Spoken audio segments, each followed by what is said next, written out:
Is that snap camera? Yeah. Yeah.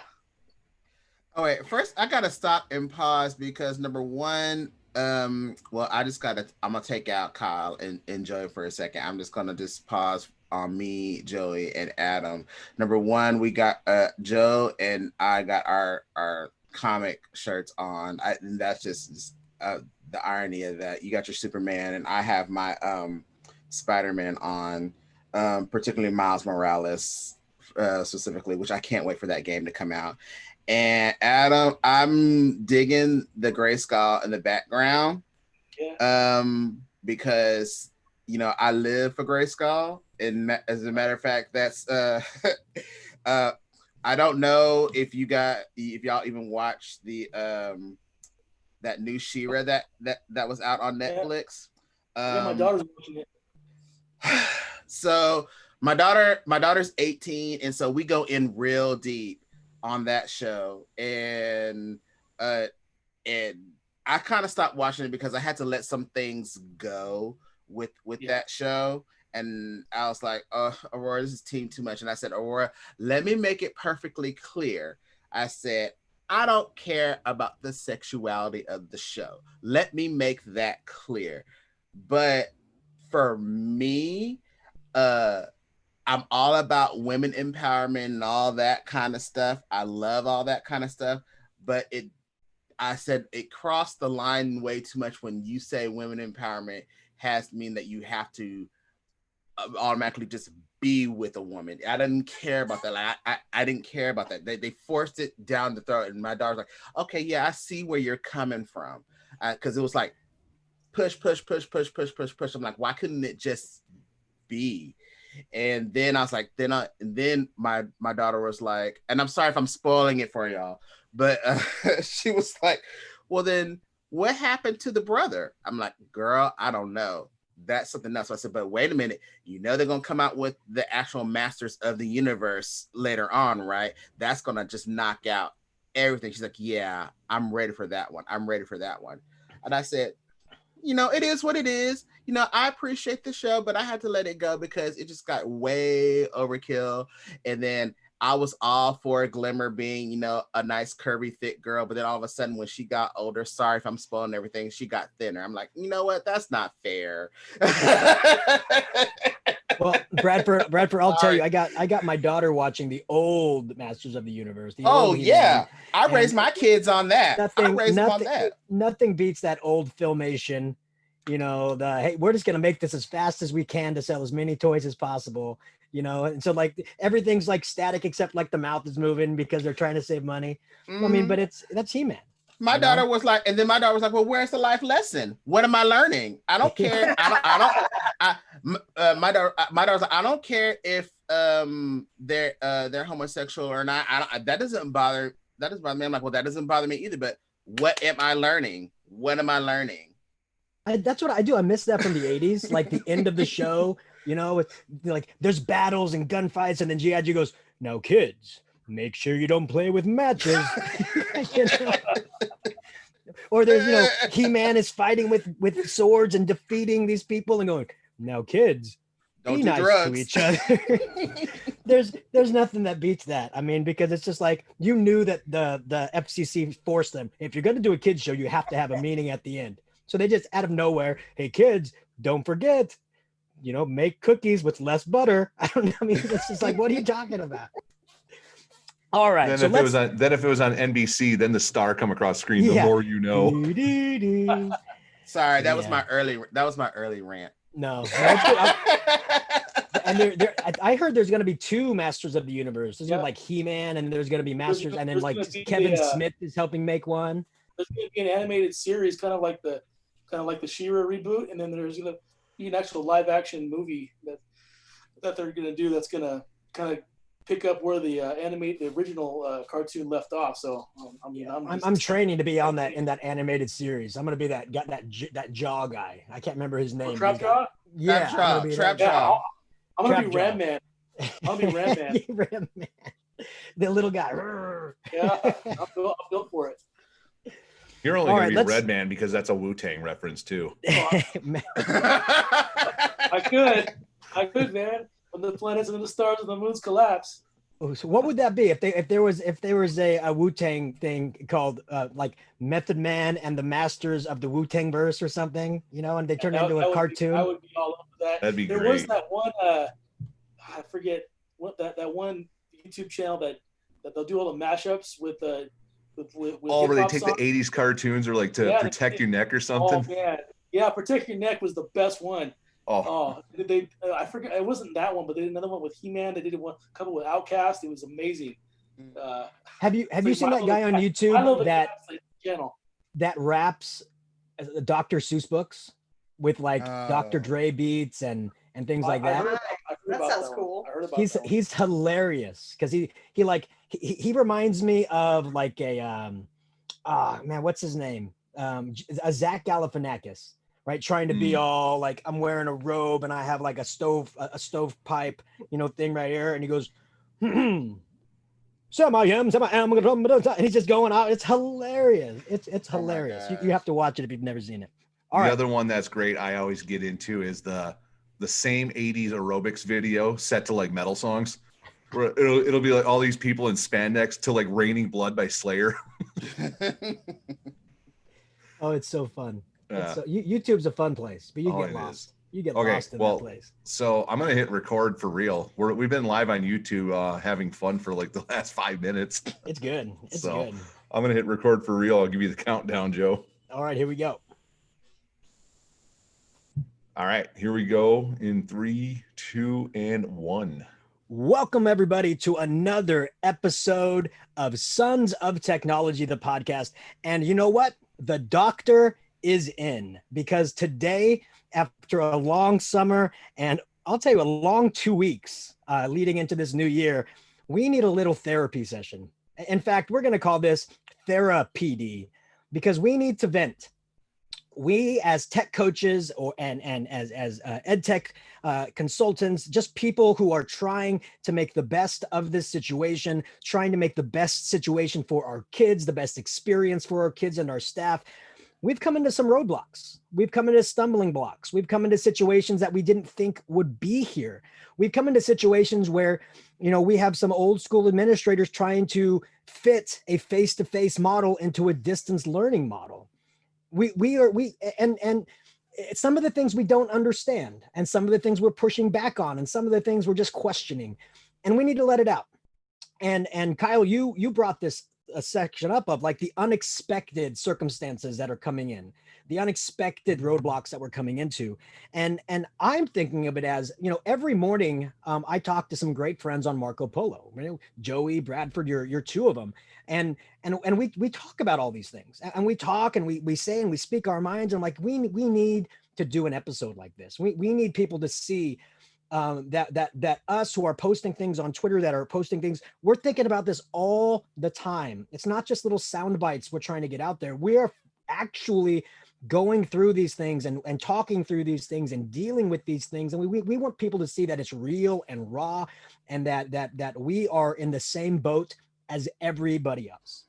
So that's basically what today's episode is about. A nice venting session. Other people would use another word than venting, but I'm going to use venting. And it's just a nice way for us to just release a little bit. And hopefully, listeners, you'll be listening along going, yeah. And hopefully that will give you a little bit of you know, self-acceptance. Like, okay, I'm not alone in this. But before we get started, let's go ahead and introduce our amazing panel today, our amazing members of the EdTech Army. So I'll introduce myself first. My name is Joe Marquez. I am the Director of Academic Innovation for Q. I'm still excited when I say that. Yep, and Adam is wearing his Q shirt representing. But as always, I'm an educator out of the Central Valley of California, and just love education and love you, the listeners. And as always, my partner in innovation, Kyle Anderson. Hello, everybody. Kyle Anderson from Las Vegas, special education teacher. You can find me on Twitter at Anderson EdTech. Same thing for Instagram. AndersonEdTech.net is my blog, and then my book, To the Edge: Successes and Failures Through Risk Taking, available on Amazon and BarnesandNobles.com. And you mentioned that, yes, we were kind of talking about this topic here for today. It was kind of based a little bit on a blog post that I recently wrote. I'll get into that more here in a few moments because we got some others that are with us on the panel today. First off, we've got Atacat is back for the first time in a while. So introduce yourselves, please. I'm Catherine Goyette, and I'm currently in my day job an ed tech consultant for a county office. And we also are co-authors of an upcoming book that'll be out in a few weeks here. About 6 weeks, I said. Yeah, probably. We'll see. So that's exciting. The Complete Ed Tech Coach. Mm-hmm. So anyway, I'm on Twitter at cat_Goyette. And my website's wonderexplorelearn.com. Well, I'm Adam Waters, grade 612 Ed Tech Integration Coach for Cutler-Rossi Joint Unified School District out here in rural Central California, not too far away from Joe. Again, excited about that book coming out. And again, it's the Complete Ed Tech Coach, an organic approach to digital learning. That's the title as of now. We just got our cover art pretty much approved, so this is happening. So we're excited and can't wait for this. It's been a lot of anticipation. So looking forward to this and see what the next steps are. So Adam, you sent me 4 pictures of 4 possible cover arts. Yeah. Which one did you pick? Don't tell me the color or anything because you sent me 4 of them. Which one did you pick? 1, 2, 3, or 4? Well, the one that we kind of initially were thinking about was number 3. Well, we like different. We each like different ones. That's kind of the one we initially liked, but you and a lot of the other people that we sent it to, number 1, the one that you recommended, was the most popular choice amongst all our little focus group. So looks like number 1 is going to be the one that we're going to be going with. Well, I like that. So from now on, when you tell that story, say, Joe, the one you chose is the one we selected. I think that would be a good story. It's the Joe Marquez proof. There you go. So I'm excited about that book. You 2 are amazing, and your passion for coaching and helping people through situations is amazing. So everybody's going to enjoy that book. I guarantee it. Joey, second time joining us here in the clubhouse. Joey, please introduce yourself. Hi everybody, Joey Kirkland. I am a Science and Technology Instructional Specialist in the Cy-Fair ISD School District in Houston, Texas. And you can find me on Twitter at Kirkland_edu. Excellent. And for the first time, Bradford, please introduce yourself. I guess I'm happy to be here. It's been a long time coming. I'm Bradford Harris. Hi, how's everybody doing? I'm Ed Tinker on Twitter. I am the coordinator of digital innovation in Houston, Texas for Aldine ISD. You can also find me on the eSports EDU chat on Twitch on Thursdays. I'm in the Central Time, 6:30.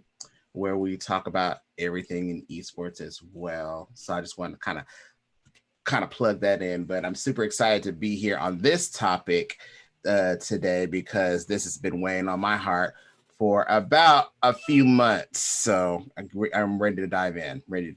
Excellent. And Bradford, I knew you would whenever we post to our Sons of Technology channel and say, hey, this is our topic for the week. Remember, anybody who wants to join may do so. I knew you would want to join, Bradford. So I'm glad you are here. Absolutely. And because today we're venting, right? We need to let things, sometimes we hold it in, we try to toe the line. We say, you know what, if we understand what they want, but if we just keep our mouth shut and kind of, steer it from the inside, maybe we can get it the way that we want. But sometimes bottling it up is just so frustrating. We need to let it out. So I hope you guys can let it out today. And I want to start because I was venting about this yesterday when one of my friends sent me teacher and student expectations for his school district. And in it, it said that it is expected that the face-to-face dress code of the campuses must be enforced in the distance learning environment, in the Zoom environment. And I said to them, well, we have to think of this differently, right? We have to think of this differently because I understand. I mean, I don't agree with all the dress codes of face-to-face environments, right? If you have to take out a ruler to determine if a dress code is in dress code or not, I think that's completely fallible. But In a distance learning environment, we are not inviting the students into our Zoom room. They are inviting us into their home. They are inviting us into their safe spot. We can't tell them how to dress in their safe spot. We can't do that. Now, I'm not saying that there won't be some expectations. Like, you're not going to be wearing a shirt right here that says "F you, teacher," right? I mean, that's just unacceptable. Be like, hey, look, we just can't have that. But if they're going to wear a hat, don't make a big deal out of it. If they want to wear a hoodie, don't make a big deal out of it. If they want to have a mohawk for the moment, don't make a big deal out of it. The biggest celebration is that they're there. The biggest celebration is that they made it, that they're in front of you, it doesn't matter how they look in front of you, people. We need to have a little bit of empathy and grace and understanding. We shouldn't be worrying what's on their head. We should be more worried if they have something in their belly. A lot of our students go to school to get fed, and they may not have that right away. So they're not focusing on wearing a hat. So stop berating them for wearing a hat. Ask them, how you doing today? Because in that expectation, is that the first thing you should do when a student enters the room is make sure they're in dress code. And I'm like, no, what? The first thing you should do when they enter your room is say, hello, how are you? How are you doing? That's what should be done. And I'm not saying they meant it that way, but it sounds like it. And I said to my friend, I go, okay, well, what if a student goes, they're at home, and they want to wear what they want to wear. So what if they just turn their camera off? Oh, then we mark them absent. I was like, what? They are in the room. Just because they don't want to show their face, you're going to mark them absent? That is ridiculous to me. Students are shy. And the moment they enter your Zoom room, you are a stranger to them. You are a stranger. Are you going to be completely acceptable of showing a stranger your house? No. So build the community, have the conversation, build their confidence, build trust, and then they will want to turn on their camera. We cannot force them to do something they don't want to do. You're telling me you're going to force a child to show their face on the internet because of your rules? To me, that is unacceptable. Well, I'll tell you what, like I told you guys yesterday, I was going through some stuff, and I'm sure all of us were going through some stuff these past couple of months, but specifically this week. And yesterday, I just did not want to be on camera, whether it was a meeting or whatever. I was in no mood to just show my face. And as I was talking to Joe and Joe yesterday, I was like, ooh, crap, I look like a hot freaking mess. My beard was just not on point. Now look, my beard is on point today because I had to make sure it was on point today. But like, I didn't want to be bothered. Like, everything was way like, look, Kyle's like fixing his beard right now. But I just didn't want it. We're all grown people, and there's some things that, of course, that are expected for us. We're expected to be on camera sometimes, but yesterday I was like, I'm not having it. I don't want to be on. I don't want to be talking to people, seeing people talk to me, but you're going to hear me. I'll respond. I'll chat with you, but I just don't want to do it right now. I don't want to be looking my best right now. That's my right. It's my house. It's my network. It's my camera. It's my device, but I'm still here and I can still respond to you. And I think that's just, my right. And when Joe said that, I mean, I felt, and I will say here in this group, and I'll say for everybody out there, I felt like somebody is telling me, when you said, what did you say, Joe, in the Marco Polo? You had to get up and twirl around. I felt like some 50-year-old man, and I was like some little girl watching me twirl around what I had gone like some kind of pedophile. That felt nasty and violated to me. I'm sorry. No, ma'am. No, sir. You don't have to do that. And I even said it in the Marco Polo. Where's the media release? You have to sign something. I am below 18 years old. And I even went in further. Okay, some of us, we do as a parent. Yes, for my 17-year-old son, yes, I did sign something off. So some district will say, well, guess what? You did technically sign something. Okay, yes, my bad. But as a parent, I can go back and retract that. Well, no, I don't want it. So now what? He doesn't have to be on camera. He doesn't have to be shown on Twitter. He doesn't have to be shown on anything. So now what? He can respond to you in a chat. So that is not required. This is my house. This is my network. I pay for all of this stuff. And so if you mark him absent, or if he is in trouble, what are you gonna do? What's gonna happen if he's in trouble in my house? What's gonna happen?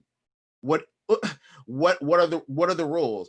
And then if you do come back most of us come back on September 8th. I know I do. I just found that out.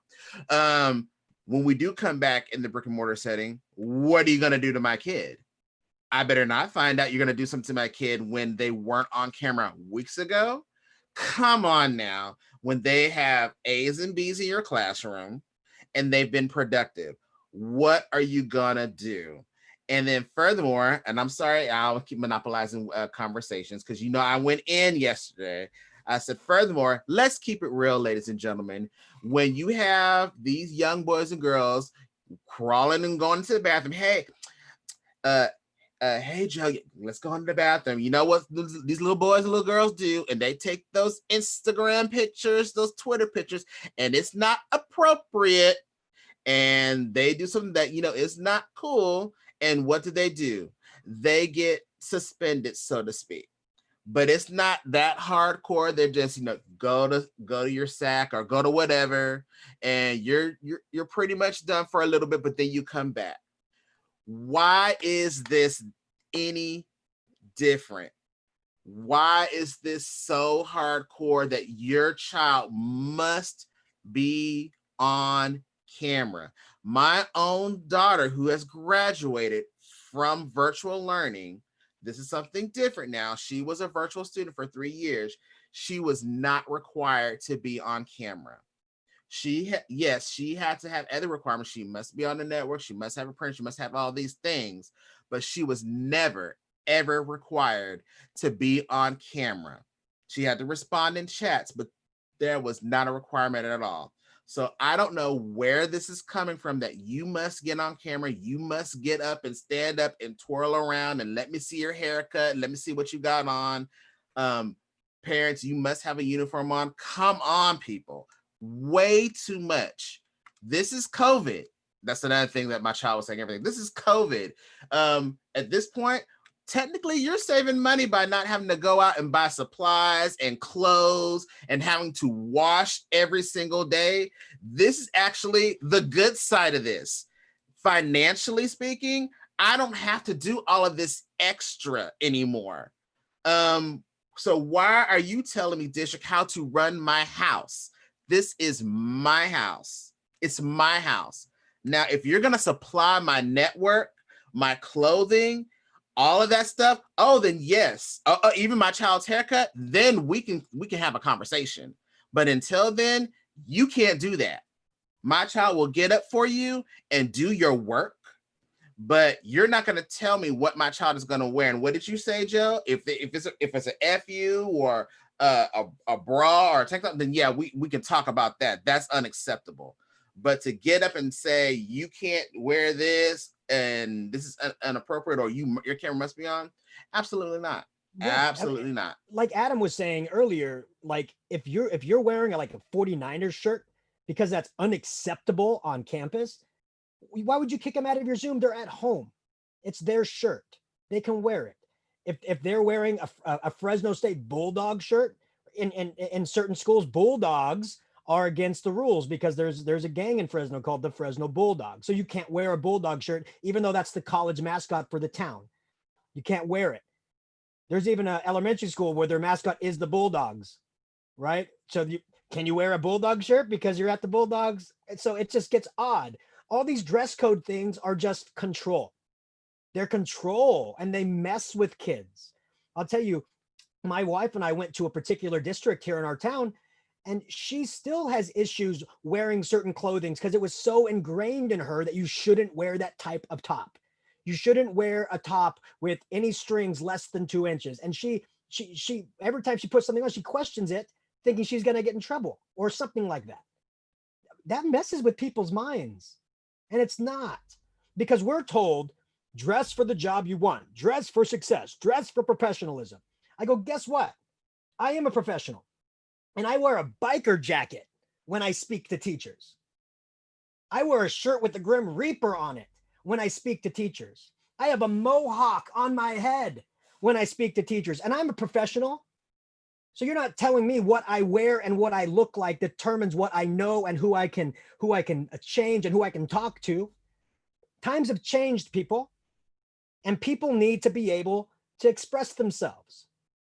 And when they're at home, they have that very right. And Bradford, just like you said, if someone's wearing a sports bra or something like a swimsuit, it's inappropriate. That's a conversation you could have individually with that student, right?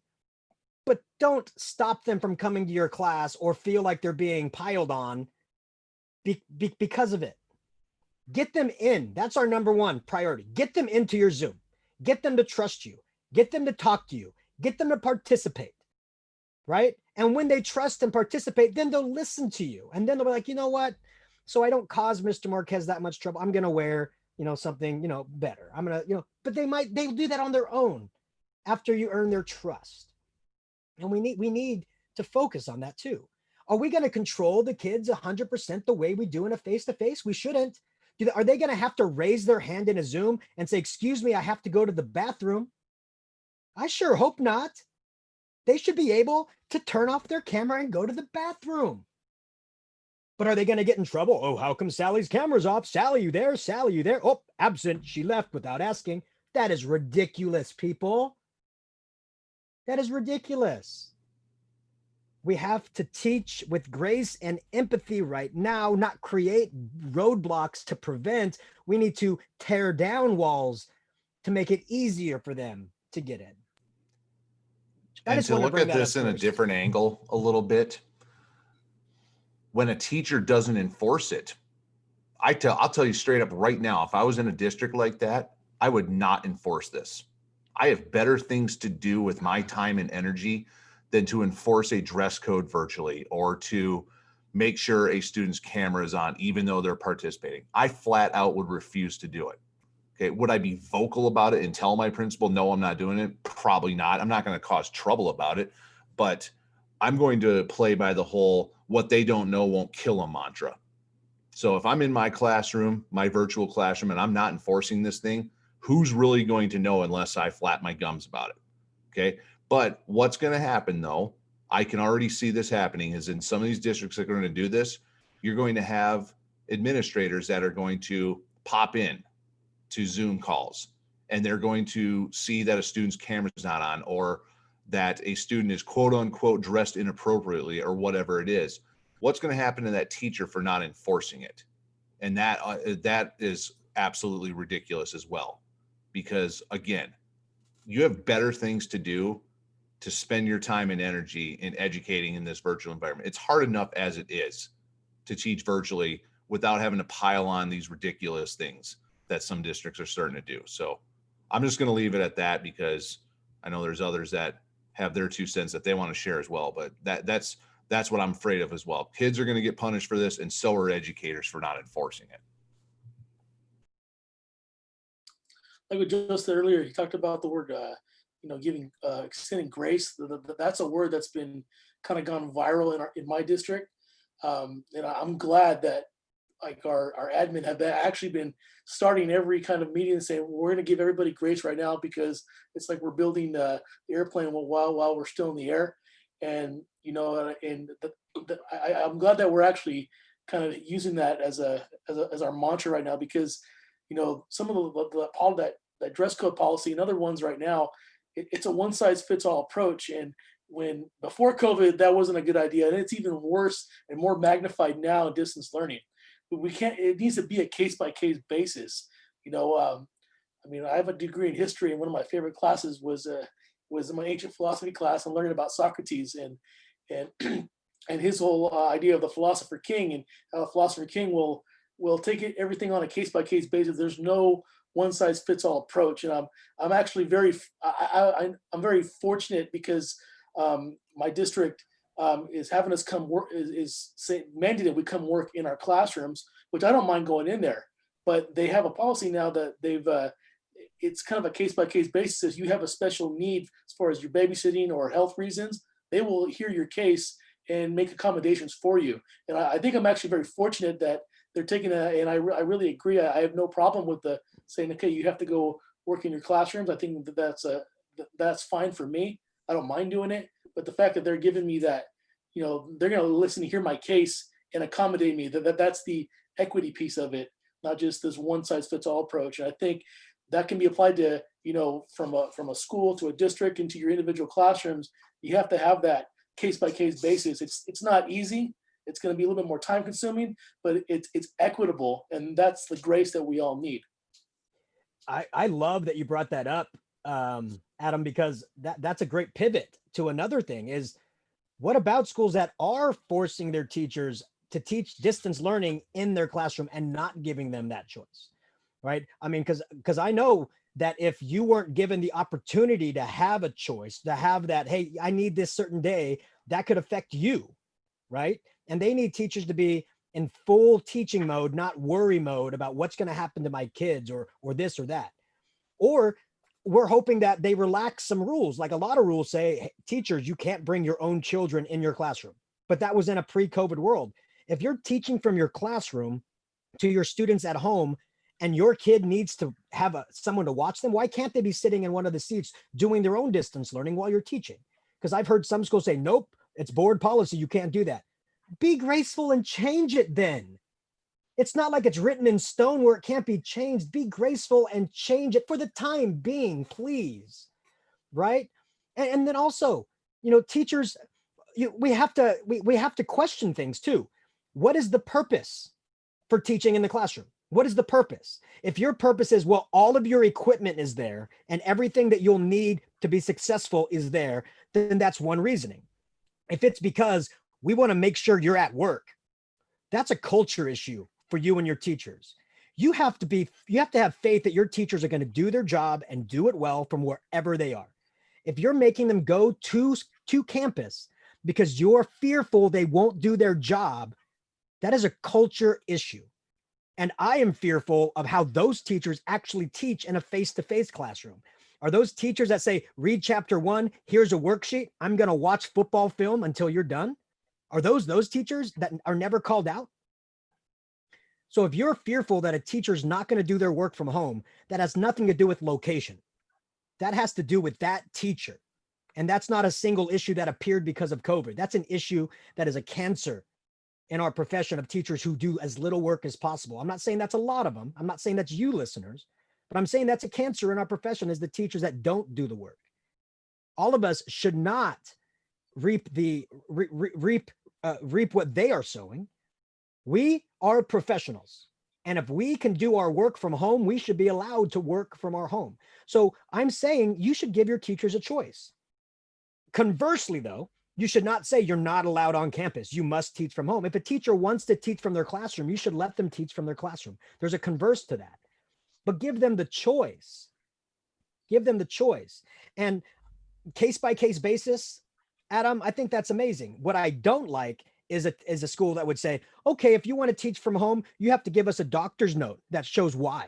Or if you want to teach from home, you have to sign this paper of all the reasons that you want to teach from home. Right? Because you know what? I shouldn't have to write down, look, I want to visit my mom and dad. That's my reason. My mom and dad are over 65. I want to visit my mom and dad.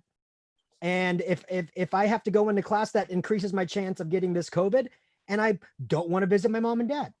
Is that good enough reason for you, school, that I want to visit my mom and dad? That may or may not be a good reason for them, but it's a good enough reason for me. So we just need to have schools have, Adam, again, a little bit of grace and understanding during this time. And if you're making them go to school, if you're making the teachers teach from their classroom because you're afraid they won't do their job, that is a culture issue in your school, and that must be addressed on a teacher by teacher basis. Don't do a blanket statement for all your teachers. So I just wanted to mention that because I was thinking about that when you were talking, Adam. So I'd love anybody else to comment on that particular topic about where you're telling the teachers or how they teach as well. Bradford, I know you're doing some recess, which is pretty amazing for yourself, right? But I mean, we need to do these things. Yeah, so the position that I'm in, the district level, what I know is in myself, and I can only speak for myself. I cannot speak for anybody else. Um, I'm always on the move, so I'm always it's nonstop. Go, go, go, go, fast, fast, fast, quick, quick, quick, quick. And I noticed that even before COVID, um, I never took time to just stop and just shift gears to do something else. And I knew that it was a problem, and I knew that it was affecting personally my health. And so I knew that I had to take back that control. And so when we all had to come home, at first, and I still am, I was excited about like, hey, I'm at home. I can do this, I can do that. This was great. But here's the problem. I'm at home. And this was new to me. And I'm in my office and it's great. I got my PlayStation in front of me. I got my desk here and I'm working. And when I come home, my office is my sanctuary after like 4:30, 5 o'clock, so I can just do whatever I want. But now it's 8 to 5, and now it's like, okay, great. What am I gonna do? Just go to my bedroom now and go lay down? Now my whole house is my work, and that was a whole issue for me. And now my back is hurting, my legs are hurting, everything is just hurting, and it was because I just kept going nonstop, and I thought it was a problem. So I had to do something. Like right now, my watch is saying it's time to stand up, but but I said, okay, I need to really do something about this because otherwise, this is going to be a health issue. And any of you guys that follow me on Twitter or whatnot, I always talk about my health regardless. But I started putting on my calendar what I call LNR. And one of my coworkers like, I saw the L. Like I knew that was R. I knew that was lunch, but what was the R? And I said, that's recess. And I said, I've put it for at least for a semester. I had to put in my calendar that I'm going from this time to this time. I'm going to remove myself from the office and I'm going to have my lunch and I'm going to have my recess, whether that be walking, playing with my dogs, check on my kids, talk to my wife, just remove myself from the work situation for 45 minutes. But I had to schedule that time in my Google Calendar. And I just went on ahead and those of y'all listeners and viewers who know Google, just go on ahead and just put it in your calendar. You just set it for the whole entire year or the whole entire semester. Just block it out and it'll just put it all the way down for the whole year when you make those settings. And I felt that was important to me because I knew when I get that notification, I need to get up and remove myself. And it's really been working because I tell my friends who talk to me like, yeah, my back's been hurting, my this has been hurting. It's because you're still in the same environment that you're in. All of us digital learning people, we think this is still great because we're at home and we got all of our multiple screens and we got our phones out and we're still mobile, but we're still constantly working. We're not switching and moving to something else, and it's still a problem. So that's why I felt I had to switch gears and say, okay, I'm gonna do something else. Notice that even if we're at work, I don't know if you know this is Joey, that when we're at those fluorescent lights, when we're sitting and doing our work, oh God, we just got to just move and just do something else. We just automatically do it. We don't think about it. But when we're at home, the lights are just dim. We got the kitchen over there, and we're like, oh well, I can just lean back and I'll get up when I feel like it, or the bathroom's just literally just like 2 steps away. So everything is not a big deal at home because it's just a couple steps away. But when you see it at work, it's further away. So you get up and you make the effort. At home, you don't have to make the effort as much. So at home, before you know it, you get up at 8 o'clock and then you blink, oh my God, it's 4. And you've sat down for 8 hours straight. And you're going, oh my God, I didn't even go to the bathroom. It got to the point where my wife would come in and check on me and say, hey, you got to get up. It got to the point where my wife went on Amazon and got me a new chair because my back was hurting, and it massages too and everything.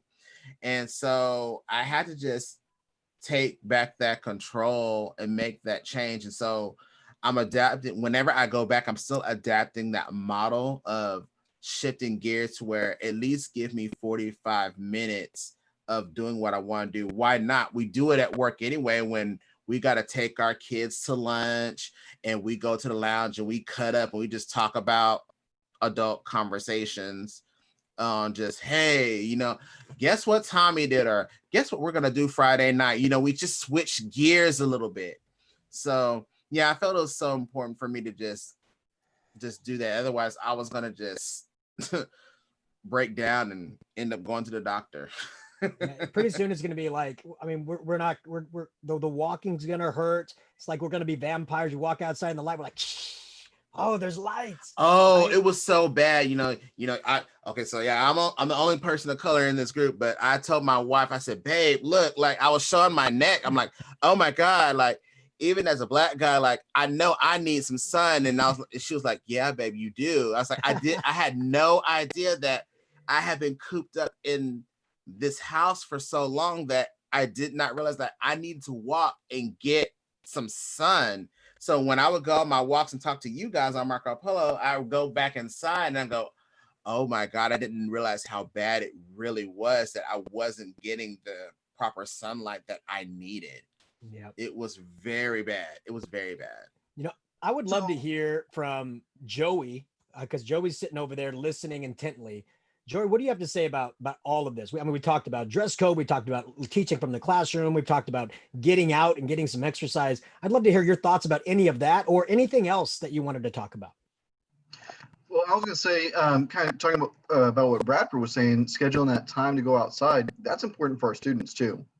Our students who are going to be in this blended learning environment, we need to make sure that we're scheduling time where they don't have to be in front of their camera, don't have to be in front of their screen, and are going outside to look at cloud formations, to look at, in a 1 foot by 1 foot square area, what nature do you see in there? Just something to get that vitamin D in. Given the choice, they will sit in front of a screen all day.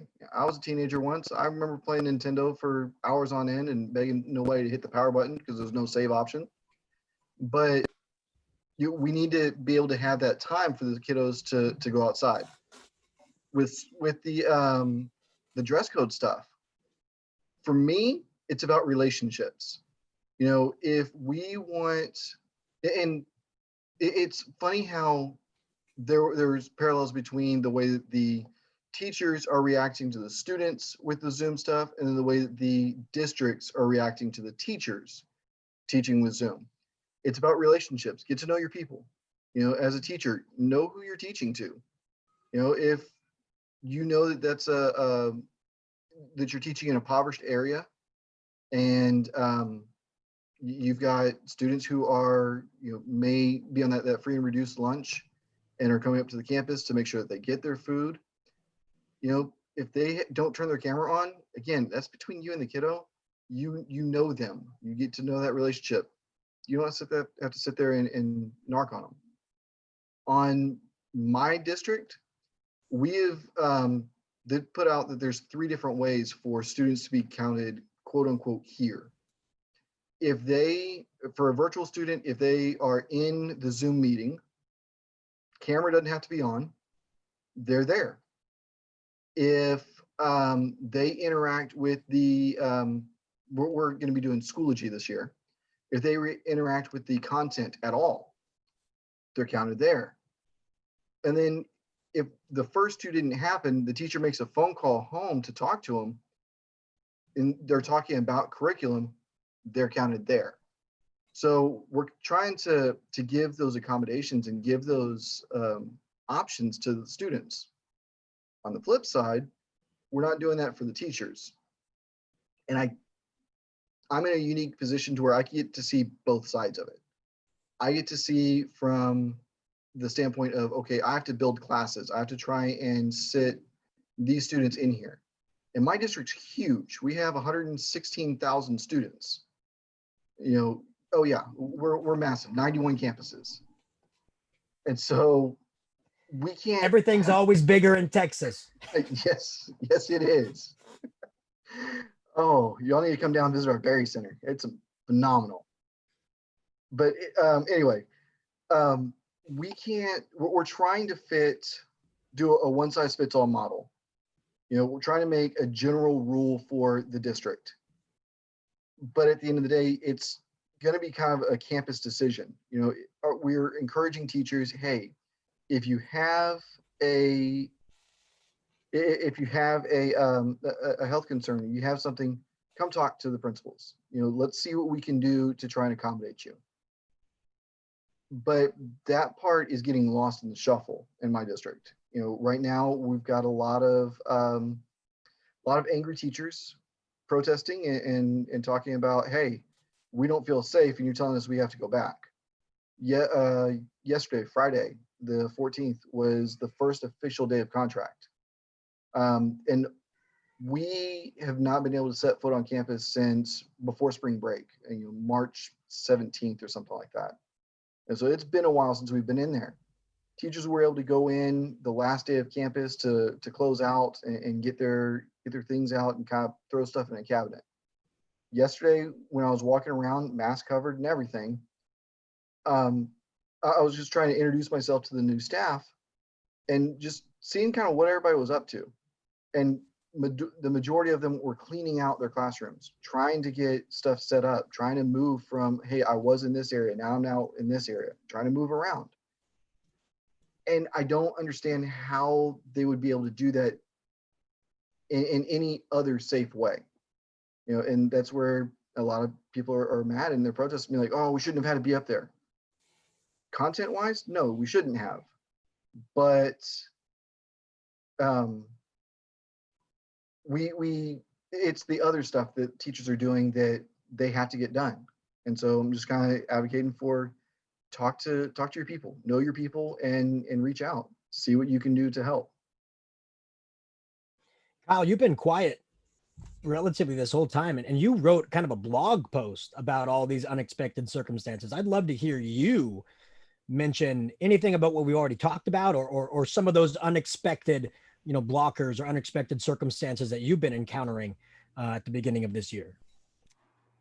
It's hard to get a word in when you got such great people saying such great things. So it's not about me. So that's kind of explaining why I've been a little quiet. So, and Joey, I totally get the large school district, not trying to one up you by any means, but my district is 325,000 students with over 400 schools in it. So Nevada is a very unique place where only one school district is allowed by the state constitution per county.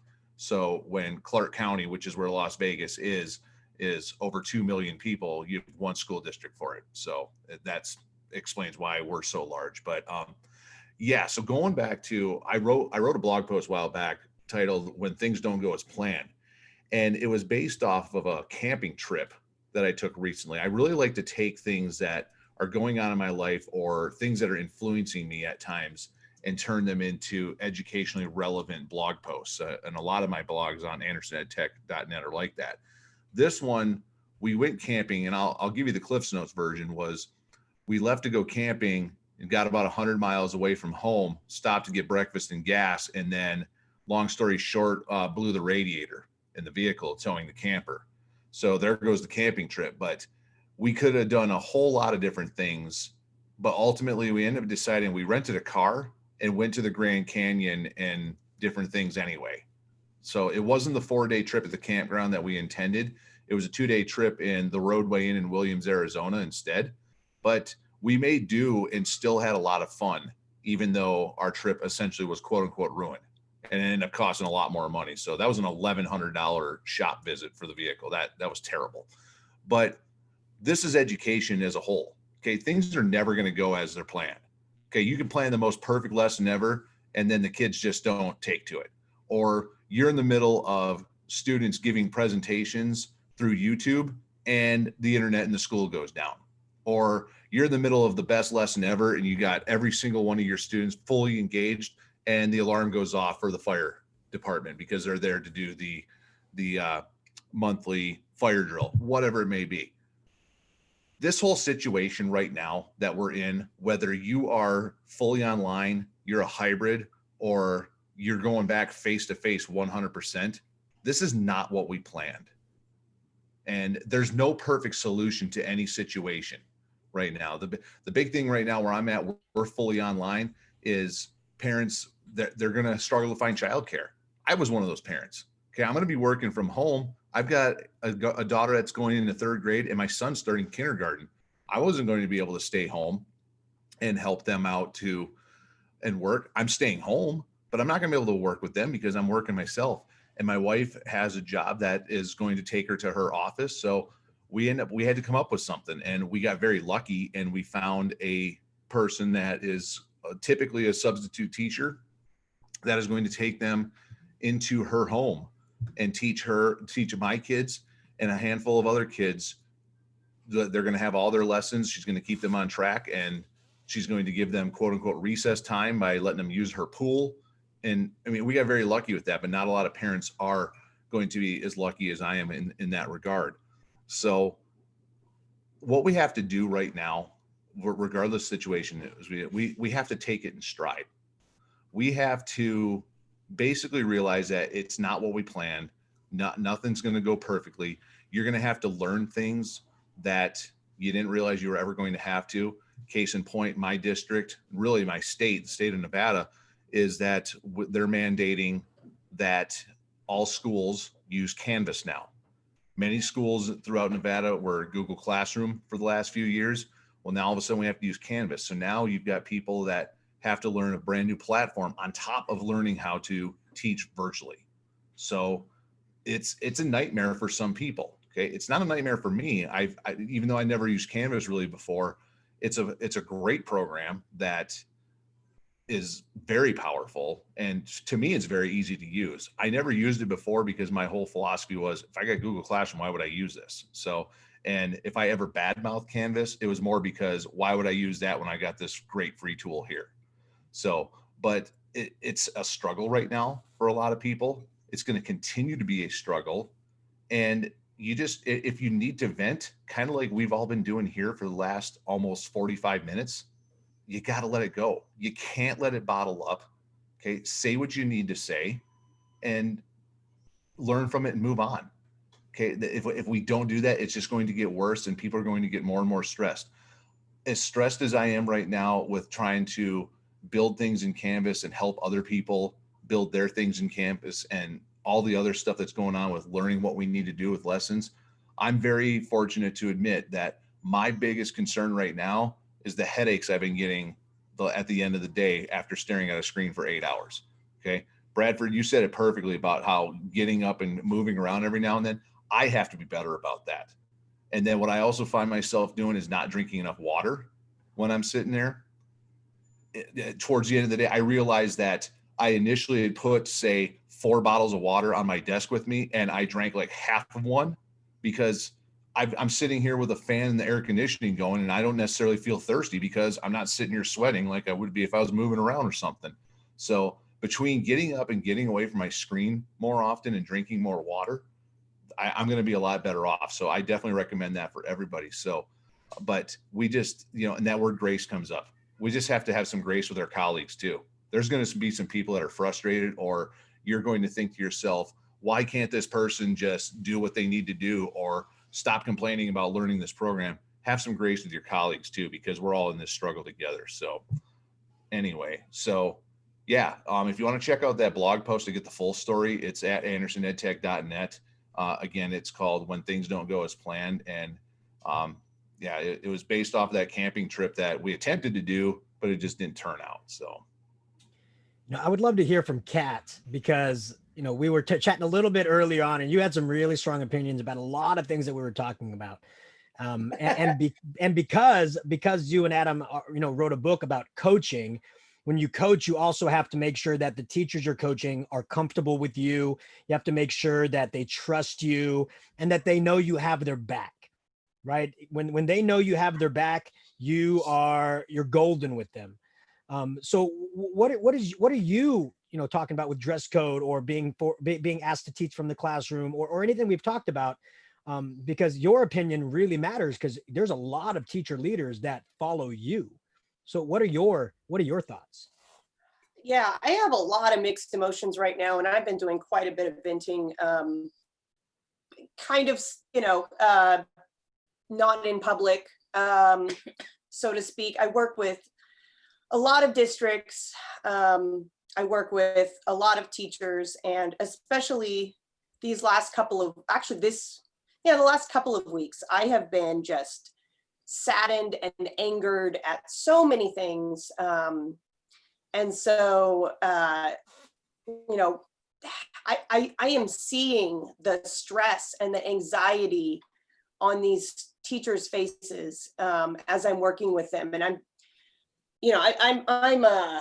angered in a lot of things that are not just them, but things that are happening for myself and colleagues as well. But seeing these teachers is just killing me. The fact that they're just not I feel like they feel like they're not valued, they're not treated as professionals in some instances, and so yeah, I feel like that's affecting me as well.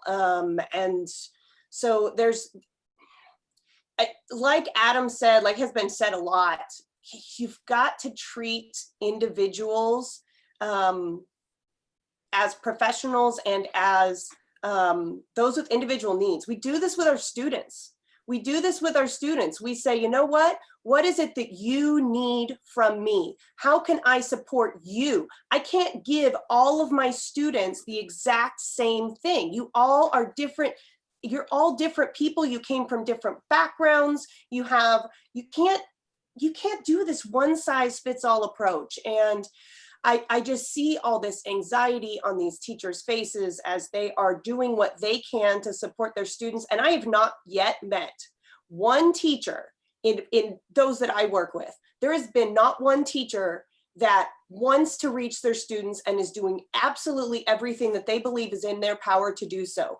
But when you when you stress teachers out by not allowing them to figure out how they can support their health, the health of their family, the childcare needs that they have, when you are not being attentive to that, when you're not even listening or giving reasons why you're denying requests, and they do all this work to do research to find out what are the laws, what are my rights, what can I do here, what does the state say, and then you deny without giving any reasons whatsoever, what you're saying is, I don't respect you as a person. I don't respect that you have a brain, and you need to just do what I say.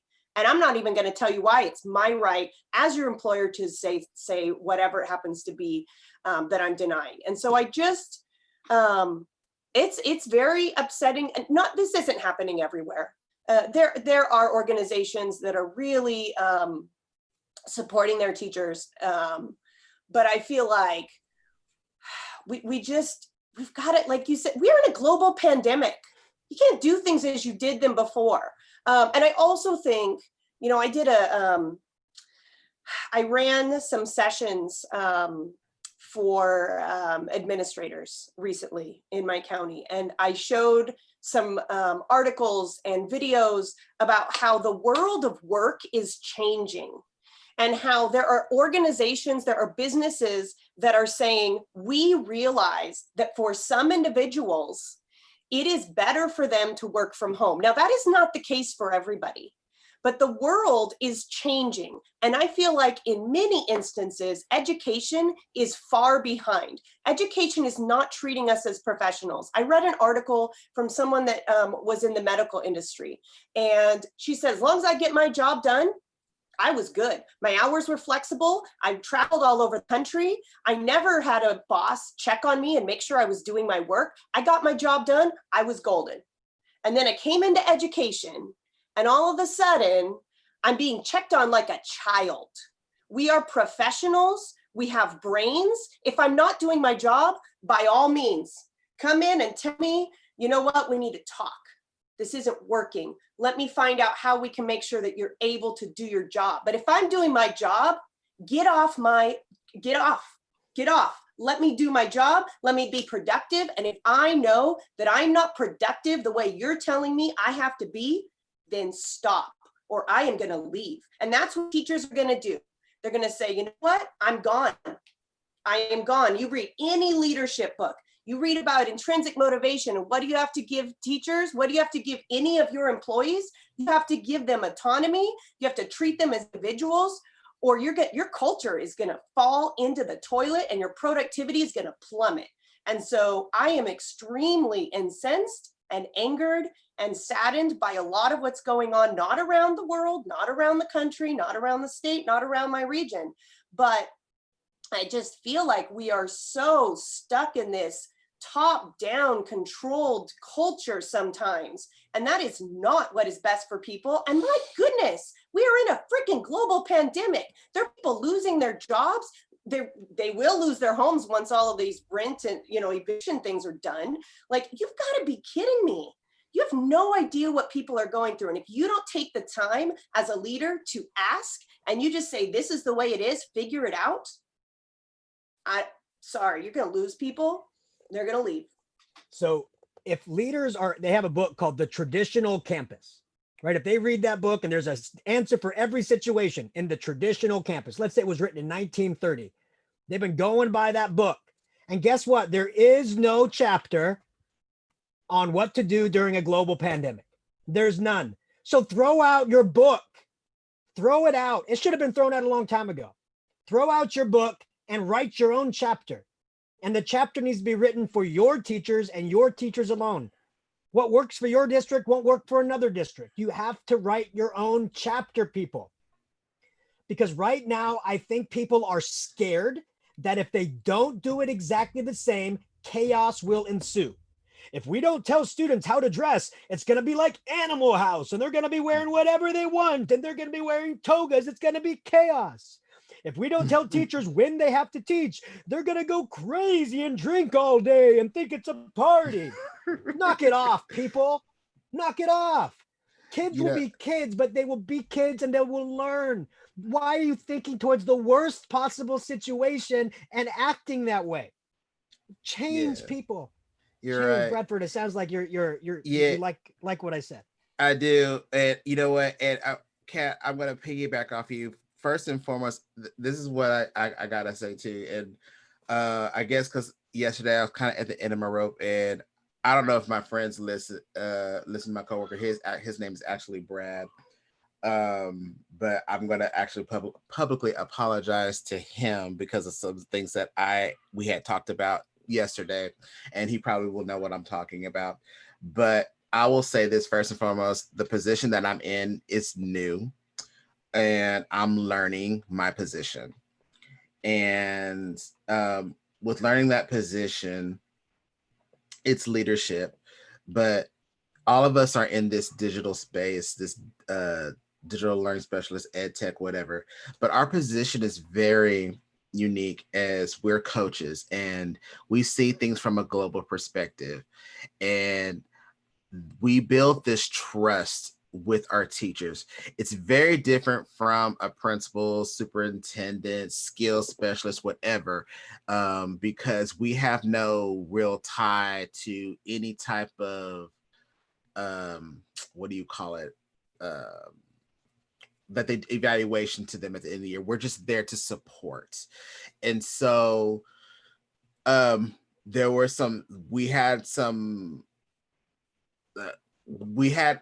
chit chat yesterday, and I won't get into it because I want to keep that kind of confidential. But long story short, we as our team delivers messages, no matter if it's something that we've created or something that our district wants us to deliver, that's not something that we've done. Like you said, Kat, teachers are very vulnerable right now.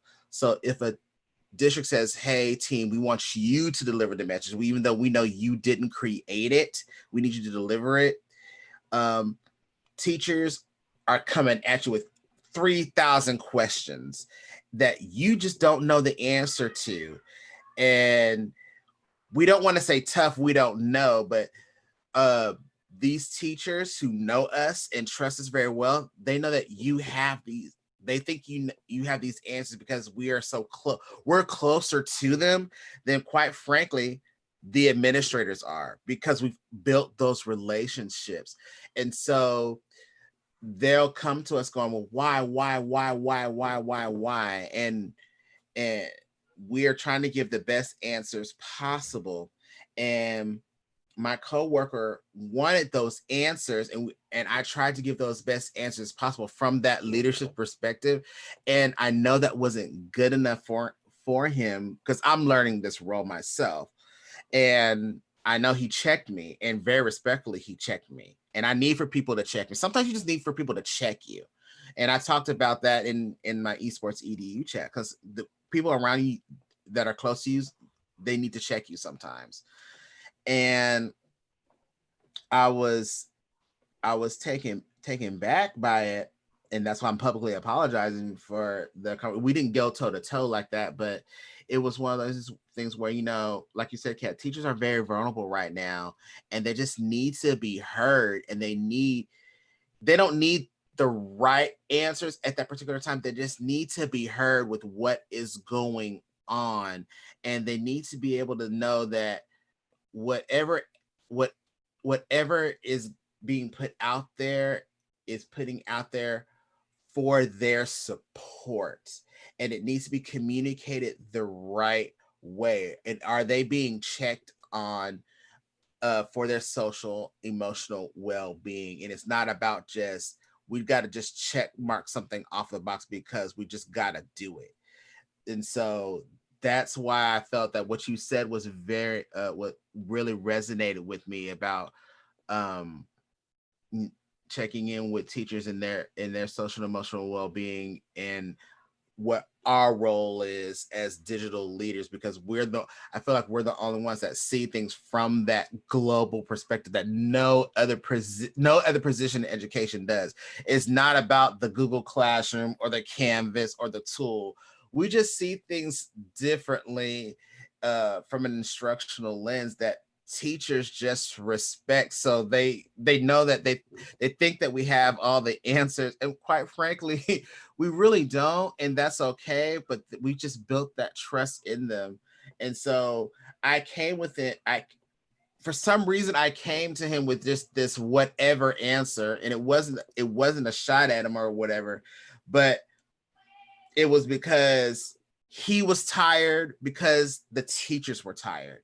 Everybody was tired, and it affected him because it affected the teachers. It was just like, I don't know it was like a cancer was just growing, and nobody seems to be listening. And that was the problem. That was what he was telling me, like, and I didn't have the answer, to be honest with you, because I couldn't give it. But what he was telling me was, nobody is listening right now. And even if it's on a Google Doc and it's been put out there, and the miscommunication is still not connecting because the leaders somehow are still not communicating even on the Google Doc with what the plan is, he was telling me nobody is listening, and we're still delivering a message that still is not very clear.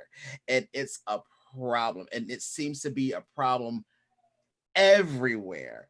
And we just want to be able to support our teachers clearly, the best that we can. And if we're going to deliver a message, we want to make sure that the message is very clear, whether it comes from us or from somebody else. Because if it's coming from us and it's not something that we created, they feel like it's us. And that's going to be a problem. And I was like, wow. Okay, I get it. So that's why when you said that, I'm like, okay, I gotta take a step back in publicly. And he's probably not even listening to this, but I have to publicly make that statement, because it's one of those things where you got to check yourself sometimes. You have to check yourself and the people around you. It's frustrating because school for a lot of people hasn't even started yet, and they're already worn out.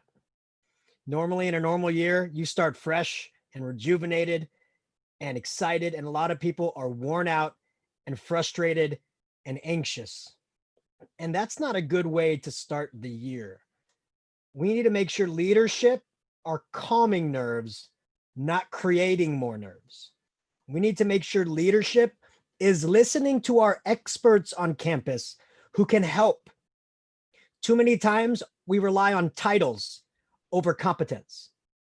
We rely on titles over our experts. Our ed tech coaches are experts in this field.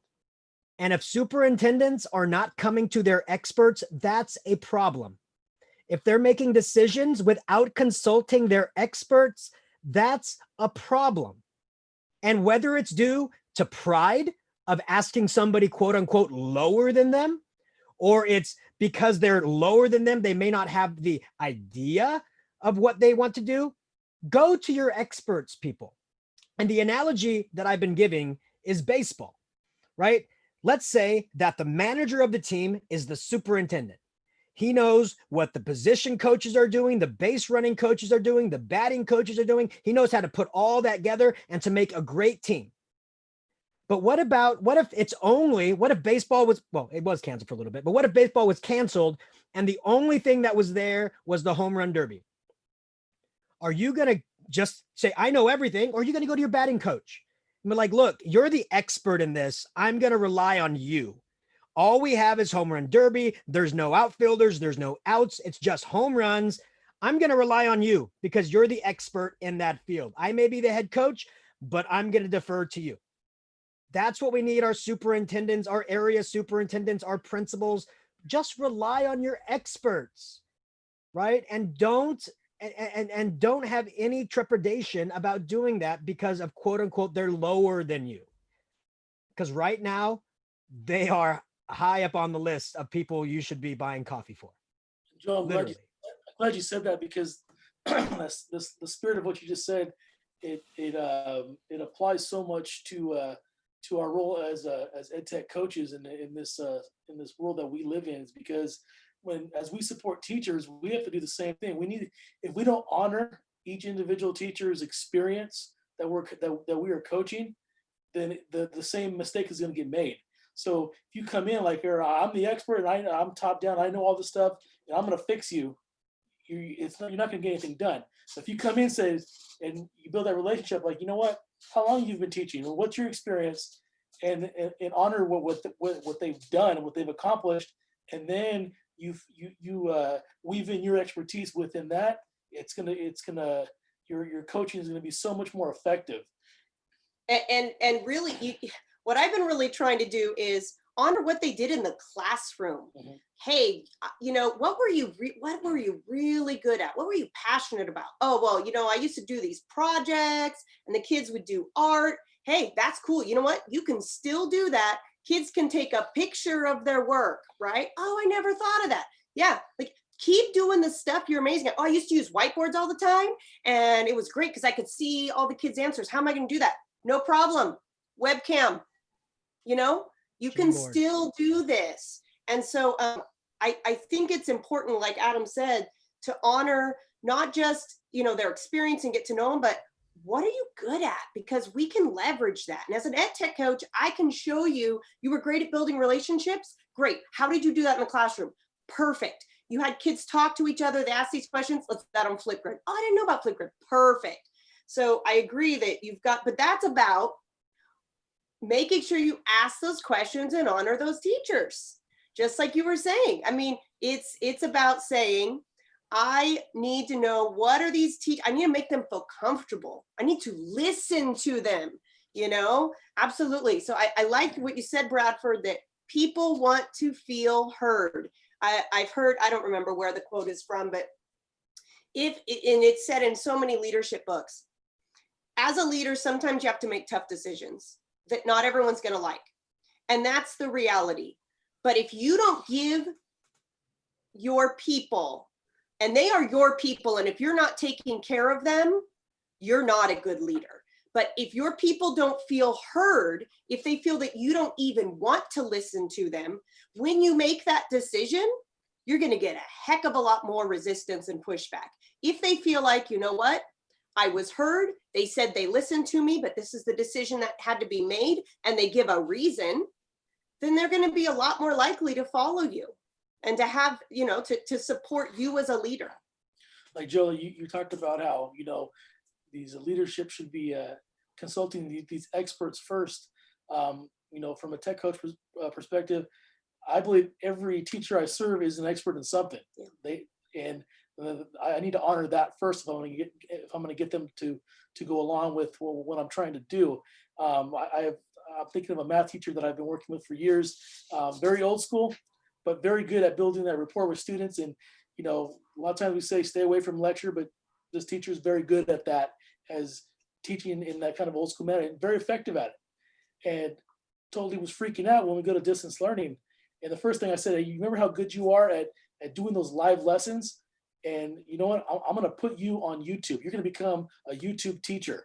And all those lessons are going to go on YouTube. And I'm going to provide you with all the tools to kind of take what you were really good at. And now we're going to make it online. And there was some trepidation at first, but now I get text messages all the time bragging about, hey, check out my channel. Check out my channel. I have so many videos on there. And it's because now she's not afraid of distance learning anymore, because I went to her first with, this is what I know you're good at. And I honored that, her expertise in that skill set. And now she's flourishing. So it's been great to see that huge coaching win right there. Yeah, you guys are good at this. You should write a book on something like this. So, and I say all the time, teaching is a collaborative sport, right? And if you're doing it alone, you're doing it wrong. Teaching is like the Avengers. Everybody has their specialty, and when you combine them together, you have a great experience. Grab your content specialist, grab your pedagogy specialist, grab your ed tech specialist, grab your teachers that are good at telling stories, grab your teachers who are good at explaining things, and mash everybody together and have everybody contribute to each other to create the whole teacher, right? And that's the way we need to think about it. It's not about us. It's about the students, and every teacher can contribute to something new to another teacher. And if we're willing to learn something new, learning to pivot a little bit, learning to take what we know as our strengths and empower our learning from the side of our strengths first, that's what's going to help people get through this. And leaders need to rely on that strength. Leaders need to rely on their teachers' expertise and their professionalism and their connect to rely on that first, not play box towards the learning process.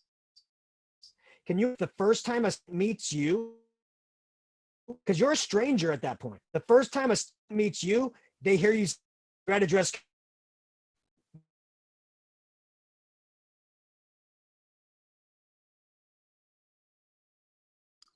Sounds like Joe froze, but guess what? That happens in the classroom too, and on meetings, doesn't it? So we just keep on absolutely. moving. So that's a reality. We have race.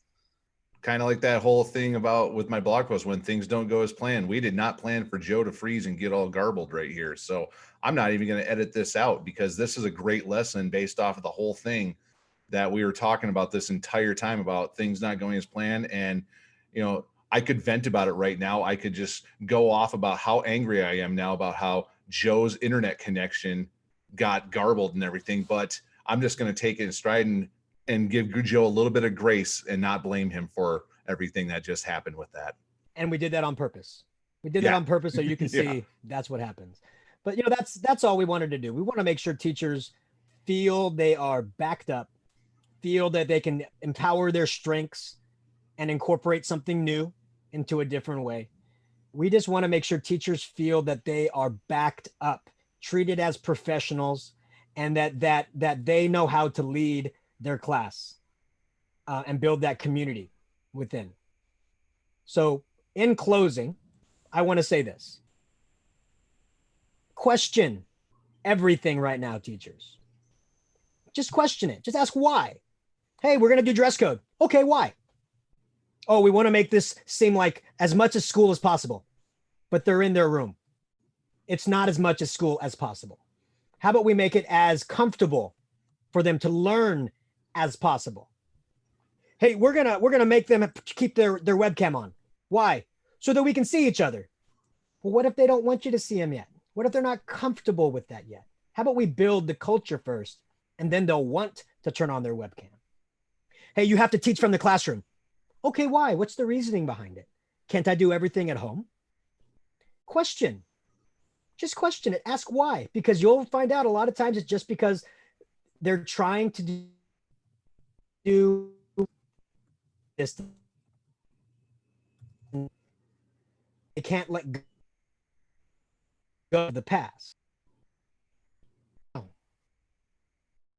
The future. And there he goes again with And I that. think I'm So we're freezing. going to wrap things up at this point and say thank you for being a part of the EdTech Army, and thank you for listening. And until we see you again, have a little bit of grace, learn something, de-stress yourself, and drink more water. Have a good one, and we will see you again next time.